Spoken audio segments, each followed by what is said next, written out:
એક જગ્યાએ તમે ઝાડવું વાવો, ઈ ઝાડવું નાનું હોય મોટું થાય, સાયો આપે, ફળ આપે, ફૂલ આપે, વાત બધી બરોબર.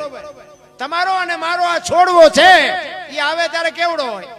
અડધો ફૂટનો ફૂટનો. તો હરતો ફરતો છોડવો બાપુ આ 5-5, 7-8 ફૂટના છોડવા છે, આના મૂળિયા ક્યાં? અરે જોવાની જરૂર છે રામ, બહાર આટા મારે કાંઈ નથી વળે એવું.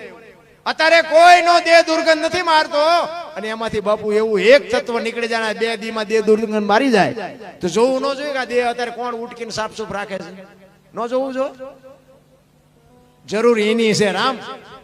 બાકી પાવડર ના લાલિયોના લપડા કરવા એટલે કરો, બાકી ગંધી ઉઠવાનું ગંધી ઉઠવાનું.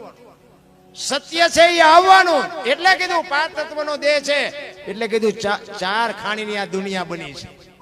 ઓરથી, ગર્ભથી, ઈંડાથી ને પાણીથી. ઓરથી જન્મે ને ઈ ઢોર, ગર્ભથી જન્મે માણા, ઈંડાથી જન્મે પક્ષી, અને ઈયળ, મચ્છર, માખ પાણીથી જન્મે. 4 ખાણીની આ દુનિયા છે. બાકી આ જેટલું દેખાય છે ને એ તમે મેં ઊભું કર્યું છે. આ જેટલું દેખાય એટલું બધું આપણે ઊભું કર્યું છે. બાકી આ જે 4 સૃષ્ટિની જે રચના છે, 4 ખાણી જે બનાવી છે, એ મહાપુરુષોએ સંશોધન કરીને કર્યું છે કે આ 4 આમાંથી બન્યા. અને આ બનાવવા વાળો બાપુ મારો નાથ, 5 તત્વનો દેહ, ધરતી, આકાશ, પવન, પાણી અને પ્રકાશ. સવારમાં ઉઠીને બાપુ છે ને એ 5 તત્વને પગે લાગવું પડે. પહેલા આપણા ગામમાં રામજી મંદિરે કદાચ ન જાય, મરી ન જાય, પણ આ હવા ન હોય તો, પાણી ન હોય તો, આ હુરજ નારાયણ એક દી એમ કે આટલા દીથી ઊભું છું, 2 દી મારે રજા ઉપર જવું છે, તો હવે ડબલા ચડે? 5 તત્વનો બાપુ દેહ છે, 5 તત્વથી જ ટકે છે. આ તમારો ને મારો દેહ છે ને ઈ જ્યાં બાપુ ટકી રહ્યો છે 5 તત્વથી જ ટકી રહ્યો છે. એટલે આપણે સવારમાં જાગીને પહેલા એને પગે લાગવું પડે કે મારા બાપ તું છો તારે જમે છે. પણ આ કોઈને દેખાતું જ નથી.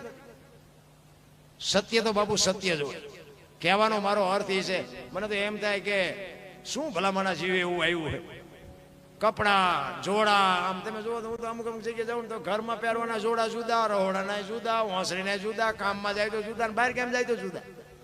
એક જોડીમાં 3 જણા હલવતા હતા. બોલો અત્યારે ચકાના 8-8 જોડી છે જોડા. અરે આપણને એમ થાય આમ તો જો. અને એવા બુથી ના ગાળિયા અમુક થયા છે ને.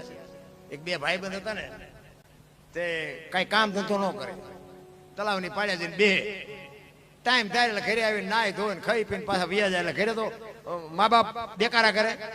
એટલે એ કે તમે ખૂંટિયા જેવા કઈ કામ કરો, અમારે કરવું ને તમારે. એટલે 2 ભાઈબંધ બેઠા વિચાર કરતા, એ કે ઘરે જઈને ડખા થાય, મજા નથી આવતી.